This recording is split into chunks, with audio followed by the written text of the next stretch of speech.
সরকারি নিষেধাজ্ঞাকে বুড়ো আঙুল দেখিয়ে এবার সরকারি প্রাইমারি স্কুলে ভর্তির জন্য ৮,০০০ টাকা নেওয়ার অভিযোগ উঠল প্রধান শিক্ষিকার বিরুদ্ধে। এসআই অফিসে অভিযোগ দায়ের প্রধান শিক্ষিকাকে এই বিষয়ে প্রশ্ন করলেই ক্যামেরা বন্ধ করতে বলে সরে গেলেন তিনি। কোনো সদুত্তর দিলেন না তিনি। উত্তর ২৪ পরগনা বসিরহাট মহকুমার ভবানীপুর হরিমোহন প্রাথমিক বিদ্যালয়ের ঘটনা। মানস কুমার মণ্ডল নামে এক ব্যক্তি তার ছেলেকে বসিরহাট পৌরসভার ১৪ নম্বর ওয়ার্ডের ভবানীপুর হরিমোহন প্রাথমিক বিদ্যালয়ে ভর্তি করার জন্য নিয়ে যান। কিন্তু সেখানে ভর্তি করার জন্য স্কুলের প্রধান শিক্ষিকা কাকুলি রায় মণ্ডল টাকার দাবি করেন।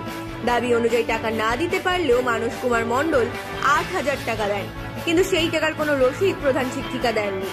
আর এই ঘটনা নিয়ে অভিভাবক মানস কুমার মণ্ডল স্কুল পরিচালন সমিতির সভাপতি ও কাউন্সিলর ভাস্কর মিত্রকে লিখিত অভিযোগ জানান।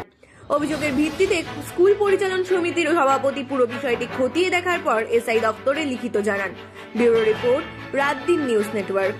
কুমার মণ্ডল একজন অভিভাবক, তিনি দাবি করছেন যে আপনি ৮,০০০ টাকা নিয়েছেন। এই নিয়ে কি বলবেন যে তার ছাত্র ভর্তি করার জন্য? কিন্তু মুখ্যমন্ত্রী যে কোনো রকম টাকা নেওয়া যাবে না। আচ্ছা, হ্যাঁ, প্রথমত বলে আপনার ক্যামেরাগুলো অফ করুন। আপনি বলুন না, আপনি বলুন, আপনি ক্যামেরাগুলো অফ করুন। আপনি বলুন, আপনি কি করে দিয়েছেন? ঠিক আছে, আচ্ছা, পারমিশন নেওয়া উচিত ছিল। আসবো করে ঢুকে পড়লেন, বন্ধ করুন। আপনার কাছে পারমিশন নিয়ে সভাপতির কাছে অভিযোগ করেছে, সেটা কপি আমাদের কাছে আছে, সবই আছে। তারপরেই আমরা এসেছি, আমরা এমনি গাঁওপুরে আসিনি, তার বক্তব্য নিয়ে আসিনি। ঠিক আছে, সব ঠিক আছে, কিন্তু কথা হচ্ছে আপনারা আমাকে বলবেন তো যে আমরা এই আচ্ছা, এই নিয়ে আপনি কোনো রকম বক্তব্য দেবেন নাকি? আপনি কোনো বক্তব্য দেবেন না, মেরে যাবেন। ঠিক আছে, বলছি দাদা, আপনার ওয়ার্ডের ভবানীপুর হরিমোহন প্রাইমারি স্কুল, যে স্কুলের সভাপতি আপনি, সেই স্কুলের বিরুদ্ধে একটা অভিযোগ উঠছে যে সেখানে বাচ্চা ভর্তি করতে গিয়ে ১০,০০০ টাকা ডিমান্ড করা হয়েছে এবং সেখানে ৮,০০০ টাকা তাকে দিতে হয়েছে। কিন্তু একটা সরকারি স্কুল, সেখানে টাকা কি করে দেবে? যেখানে মুখ্যমন্ত্রী বারবার করে বলছে যে সব কিছু একদম ফ্রিতে পড়াবে, এমনকি খাতা বইটা পর্যন্ত বাচ্চাদের জন্য ফ্রিতে দিচ্ছে, সেখানে ৮,০০০ টাকা একজন স্কুল থেকে নিচ্ছে, প্রধান শিক্ষিকা নিচ্ছে। এই বিষয়ে আপনি একজন সভাপতি হিসেবে কি বলবেন স্কুলের? প্রথমেই বলি যে এইটা তো আমরা যারা তৃণমূল কংগ্রেস করি, আমাদের মুখ্যমন্ত্রী তো মানে গরিব বাচ্চাদের জন্য এই প্রাইমারি স্কুল, সেখানে এই ডোনেশন পদ্ধতি এবং সম্পূর্ণ আমাকে অন্ধকারে রেখে প্রধান শিক্ষিকা কিভাবে এই ডোনেশন নিচ্ছেন, এটা আমি গত পরশুদিন জানতে পারি এবং তৎক্ষণাৎ প্রশাসনিকভাবে আমি এসআইকেও জানাই।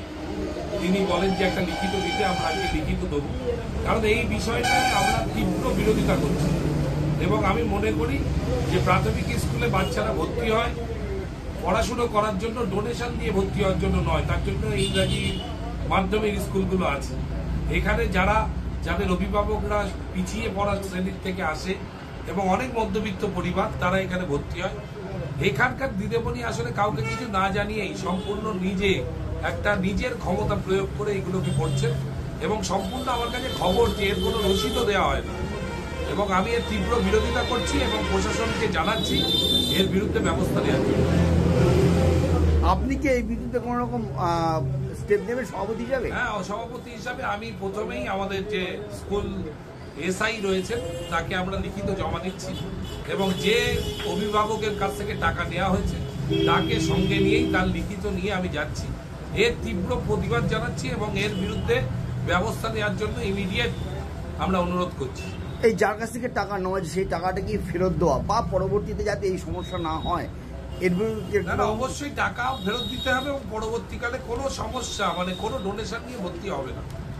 আমি এটাও জানি যে বসিরহাটের বিভিন্ন স্কুলে। আচ্ছা, আপনি এটা ডোনেশন কি করে বলছেন? তার কাছে তো আমি জিজ্ঞাসা করলাম, তাদেরকে কোনো রসিদ দেয়নি, কিছুই দেয়নি, মানে তাহলে ডোনেশন হিসাবে আপনি বলেছেন যে আমাকে শিক্ষিকা বলেছিলেন ডোনেশন হিসাবে। ওই ইস্যুয়ে বলছি, কারণ এটা তো কোনো ডোনেশনও নয়, কারণ রসিদ যেহেতু নেই। কিন্তু আমি বসিরহাটের অনেক আরো স্কুল আছে, আমার কাছে খবর আছে যে তারাও এই ধরনের টাকা পয়সা নেয়। আমি অনুগ্রহ করে মুখ্যমন্ত্রীর কাছে এটাই আবেদন রাখবো বিষয়টা দেখার জন্য এবং এই সিস্টেমকে সম্পূর্ণভাবে বন্ধ করার জন্য। আপনার নাম? ভাস্কর মিত্র। বলছি দাদা, আপনার বাচ্চা কোন স্কুলে পড়ে আর ভর্তি করতে গিয়ে কি সমস্যা হয়েছে? আচ্ছা, আমার বাচ্চা ভবানীপুর হরিমোহন প্রাথমিক স্কুলে পড়ে, ভর্তি করেছি লাস্ট ইয়ারে পিপিতে। ভর্তি করার সময় একটা হয় কি, আমি যেহেতু বাচ্চাকে বেটার এডুকেশন নিতে এখানে আসছি, তারপর স্কুল থেকে বলা হয় যে আপনি যেহেতু বাইরে থেকে আসছেন আমরা ভর্তি দিতে পারবো না, যদি আপনি এই ওয়ার্ডে ভাড়ায় থাকেন তাহলে আমরা ভর্তি নেব। আর ঠিক আছে হোক। তারপর আমি এরা চলে আসি বাচ্চার ভালো শিক্ষার সুবিধার্থে চলে আসি স্কুলের পাশেই। তারপর তখন আমাকে বলা হয় যে আমার স্কুলে কিছু টাকা দিতে হবে। কী ব্যাপার বলে আলমারি দেবেন একটা, আমার পক্ষে দেওয়া সম্ভব হয় না। আমি বললাম কিছু অল্প কিছু দিয়ে মিটিয়ে নেন। তখন না আপনি 8,000 দেবেন। আমি 8,000 টাকা দিয়েছি, কোনো রসিদ বা এরকম কিছু পাইনি স্কুল তরফ। ও 8,000 টাকা, কিন্তু এটা তো সরকারি একটা স্কুল, সেখানে আপনার কাছ থেকে টাকা নিল কেন, আপনি কিছু বলেননি? না আমি দেখলাম যে আমার বাচ্চারা ভালো জায়গায় শিক্ষা পাবে, তা যদি এটা হয়তো সিস্টেমে রয়েছে আমি জানি না। আচ্ছা, তো কত টাকা চেয়েছিল, দিয়েছেন কত টাকা? আমাকে বলেছে আলমারি একটা দেবেন, আলমারির দাম হিসেবে ধরুন 13,000 টাকার মতো, 13-14,000 টাকা পড়ে। আমার পক্ষে দেওয়া সম্ভব হয়নি। আমি 8,000 টাকা দিয়েছি এবং সেটাতে ওনারা সেটেল করে নিয়েছে। আচ্ছা, তার কোনো রসিদ দিয়েছে? না, কোনো রসিদ দেয়নি। আচ্ছা, তার জন্য যে কোনো এই যে একটা সরকারি স্কুলে যেখানে মুখ্যমন্ত্রী বা শিক্ষা দপ্তর বারবার করে বলছে যে সবার জন্য ফ্রি, এমনকি মিড ডে মিল পর্যন্ত ফ্রিতে দেওয়া হচ্ছে, খাবার দাবার পর্যন্ত ফ্রিতে দেওয়া হচ্ছে, খাতা কলম পর্যন্ত ফ্রিতে দিচ্ছে যাতে বাচ্চারা পড়াশুনো করতে পারে, শিক্ষার যাতে উন্নতি হয়, সেখানে আপনার কাছ থেকে 8,000 টাকা নিয়ে নিল, কোনো রকম রসিদ দিল না। এই ব্যাপারটা কি বলবেন? এ ব্যাপারে আমি সেইভাবে কী আর বলবো, দেখুন এটা তো সিস্টেমে কী আছে আমি তো জানি না। আমি দেখবো আমার বাচ্চাটা যাতে ভালো শিক্ষিত হয়। কিন্তু সরকারি অফিস স্কুলে এটা চেয়েছিল যখন, তখন আমি খুবই আশ্চর্য হয়েছিলাম, কিন্তু পরবর্তী নিজেকে মানিয়ে নিয়েছিলাম যে আমার বাচ্চাটা ভালো শিক্ষা পাবে তাই। আচ্ছা, আপনি তো ওই স্কুলের যে সভাপতি তার কাছে তো আপনি একটা অভিযোগও করেছেন দেখলাম। হ্যাঁ করেছি। হ্যাঁ হ্যাঁ, আচ্ছা, আপনি কি চাইছেন কি? আমি ওটার পাশাপাশি একটা জিনিসও চাইছি, যেটা যে আমার বাচ্চাকে তো দীর্ঘ মানে এই আপনি কি চাইছেন, এই ব্যাপারটা কি চাইছেন? আমি এই ব্যাপারটা আমি পুরো দপ্তরের হাতে ছেড়ে দিয়েছি। আমি এখন যেটা চাইছি, আমার যে বাচ্চাটা এখন স্কুলে পড়ে সে প্রতিদিনই মার খাচ্ছে 4-5টা বাচ্চার কাছে। HMকে অনেকবার বলা হয়েছে, তিনি কোনো স্টেপ নেননি।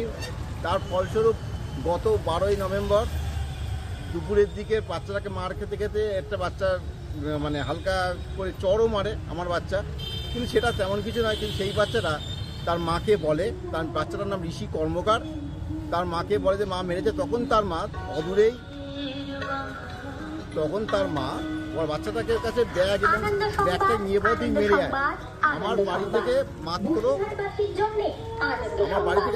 30 ফুট দূরে ঋষি কর্মকার আমার বাচ্চা মেয়েকে ঠেলে ফেলে দিয়ে তাকে বীভৎসভাবে মারে। সেই মুহূর্তে খুব জনৈক এক মহিলা তাকে বাঁচিয়ে তার মধ্যে আমার বাড়ি থেকে বেরিয়ে আসি, ঠিক আছে। এবং এই তথ্য এটাও ঠিক, দুটো বাচ্চা ঝড়াঝড়ি হলে যেটা হয় বাচ্চাটাকে আমরা ছাড়িয়ে নিই ওই বাচ্চার হাত থেকে। এবং আজ সে অসুস্থ, কিন্তু আজকে যেহেতু পরীক্ষা চলছে পরীক্ষাটাকে দিতে আনতে হয়েছে আমাকে। আচ্ছা আচ্ছা, আপনার বাচ্চা কেমন আছে আপনি আগের থেকে একটু ভালো, কিন্তু বেশি কথা বলতে পারছে না, গালটা ব্যথা আছে। আপনি কি চাইছেন? আমি চাইছি স্কুল কর্তৃপক্ষ এবং আমাদের যে প্রেসিডেন্ট আছে, এই যে বাচ্চাদের মারামারি, এটা একটু স্টেপ নিয়ে একটু বন্ধ করার ব্যবস্থা। আচ্ছা, আর একটা বিষয় হচ্ছে এই যে একটা সরকারি স্কুলে টাকা নিল আপনার কাছ থেকে, এইটা যদি প্রতিনিয়ত চলতে থাকে, একটা গরিব মানুষের কাছ থেকে যদি চলতে থাকে, এটা নিয়ে আপনি কি বলতে চাইছেন, কি করা উচিত প্রশাসনের? দেখুন এটা তো হচ্ছে প্রশাসনিক ব্যাপার, আইনের পথে চলবে। আমি এই ব্যাপারে কিছু বলতে চাইবো না। আচ্ছা, আইনের পথে চলবে না, এটা আমাদের কেউই আইনের ঊর্ধ্বে নয়, তবে এটা সঠিক নয় এইটুকু বলতে হবে, এটা ঠিক না। সরকারি স্কুলে অর্থনীতি করতে এটা ঠিক না। আপনার নাম? আমার নাম মানস কুমার মণ্ডল। মানস কুমার মণ্ডল। আপনার বাচ্চার নাম? সমৃদ্ধি মণ্ডল।